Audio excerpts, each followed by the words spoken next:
Hi vibrations, it's Frano here. I'm going to do another decoding the English language here, which if you know language, it goes deeper than just English. A lot of the origins of words come from Latin and stuff, Europe. So I'm gonna go into a bit about weddings and stuff today. So marriage. I have some notes, so I might look at the notes a few times, but I'm still teaching. I'm learning and teaching. So okay, basically, start with wedding itself. To wed means to pledge. So obviously you're pledging, well, not allegiance, but you're pledging like a part of your life to bond with another. You're bonding with another, and that's the whole act of marriage. What's interesting is like the whole ritualistic approach to weddings, because nowadays the women will wear a white dress generally to symbolise purity, whereas back in the day, I'd say more in like medieval times kind of thing. Well, yeah, but about between 1000 and 1300-ish time, they'd wear blue dress. Blue was then the symbol of purity. So meanings change over time, colours change over time, and even if you look as far back as like the Egyptians, they had a different way of understanding colours and communicating them, but we've come to understand that they used the colour blue for representing heaven, the universe, the sea, the River Nile, and they'd actually like, you can see a lot of the like Tutankhamun and some other gods. I think I don't know. The Eye of Horus was green. I'm thinking out loud. So I think Osiris, he might have had blue hair as well.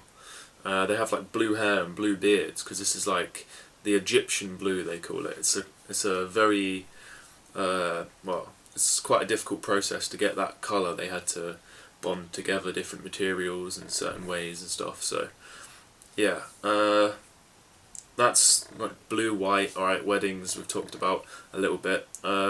So modern day culture in Britain, we have stag parties for the man.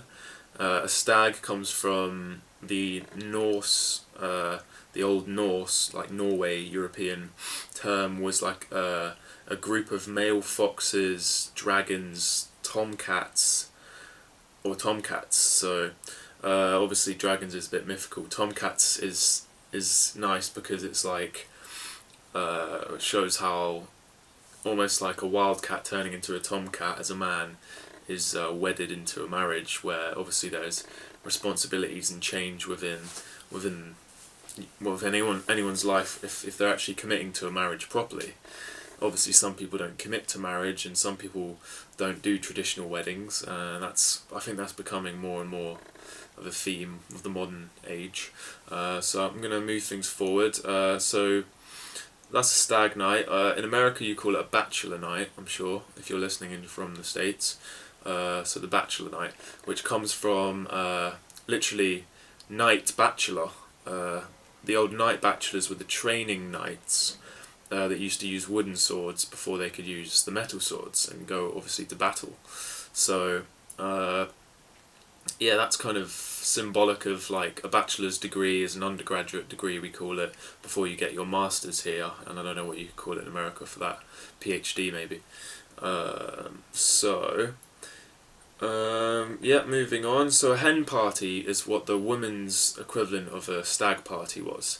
And I like this because hen not only is like the hen the female chicken or rooster species or cockerel, whatever you want to call them. I like it because it comes from the it sounds a lot like henna, which is like a non-temporary reddish dye from the Arabic hinna. It was used to make reddish dye. If you go abroad, you can get like henna tattoos, and they don't last long because the ink is not good quality. So that's a lot of marriages these days actually are symbolic of the henna tattoo because they won't stay for life, and I'd say like maybe a third to a half, possibly, they end in tears and they're not actually a life bond. So marital bond is a serious thing. Whether you take it seriously or not is up to you. But I mean, it's up to you. So okay, so we've got the old French, from the old French word marier, and then I had some relating here to martyr, not martyr, like Jesus the martyr. Martyr means provide with husband and wife. Provide for husband and wife, maybe. My own observations or understandings, I kind of gathered words and related them like marinade, mar.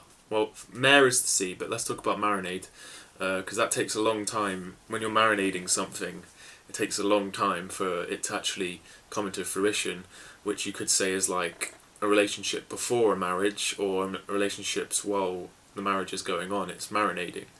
Or you could say it's a marathon. It's a long-term thing where you have to go slowly.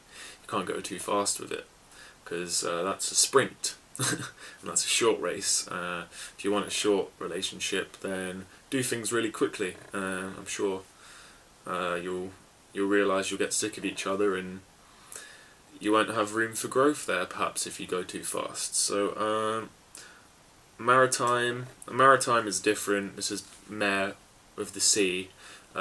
Maritime, like things like marine or aquamarine. This is all to do with the sea. There is something I was researching on mare, which is like also to do with sea, but from like moons and like Mars and stuff. I wasn't really looking into it, but like I don't know if it's got anything to do with nightmare, but there was some kind of weird old school research on different kinds of mares. Anyway, this is most of what I have here, to be fair. I'm going to talk a little bit about ceremony as well, the kind of practices and rituals that go on.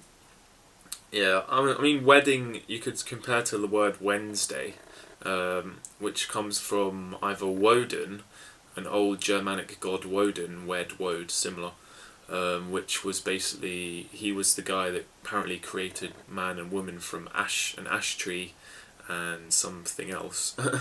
It's one of those crazy beliefs. And then if you look at French and other words, you have like Mercredi, or Mercury, similar to Mercury. He was also a god, a messenger to the gods rather, and he was a patron saint of science, arts and athletics. So that's quite interesting. I think he's more, I'd say he's more of a upstanding god figure than this Odin or Woden fella. But anyway, yeah, so I'm going to talk a bit about the rings, and I don't understand much why they're rings. I mean, you could go into symbolic what a ring is. It's a loop. You could say, I don't know, it's circles. I don't know, you know what I mean? It's not really anything that I'm interested in. I'm more interested in like the music and the walk. So like the walk is, the traditional walk is step 1 foot forward, meet in the middle with 2, 1, 2. So for me it's like Tai Chi, where if you notice, even when I'm sitting here, I'm changing my position from left leg to right leg. It's about coming into oneness within, with left and right, good and evil. So you come with the left foot, then you meet in the middle with the 2, the unity. Come with the right foot and the 2, symbolic of a man and a woman coming together. Everything. It's all. You can't believe that duality is bad, because everyone is dualistic. We all have 2 sides, good and evil. We have to live with. We have to unite that into one for ourselves. And if you can do that, if you have got a sense of unity, and you find someone else that has a sense of unity, then yeah, you can see it on a bigger scale. It's 2 people coming together as one. So in human science and human nature, they'll always say cell division. This is what cells do. They divide. But in human nature, we come together. So 2 come together, 5 come together. We have groups. I'm not talking just about marriage now. I'm talking about unity, community, communion. It comes in for religion, coming together in a union. It's all. I don't think you should set your heart into any religion necessarily, but I'm not saying that's bad either. Yeah, my camera's run out, so I'll call it a day. Peace in and out. Love, full gratitude. This is part 3.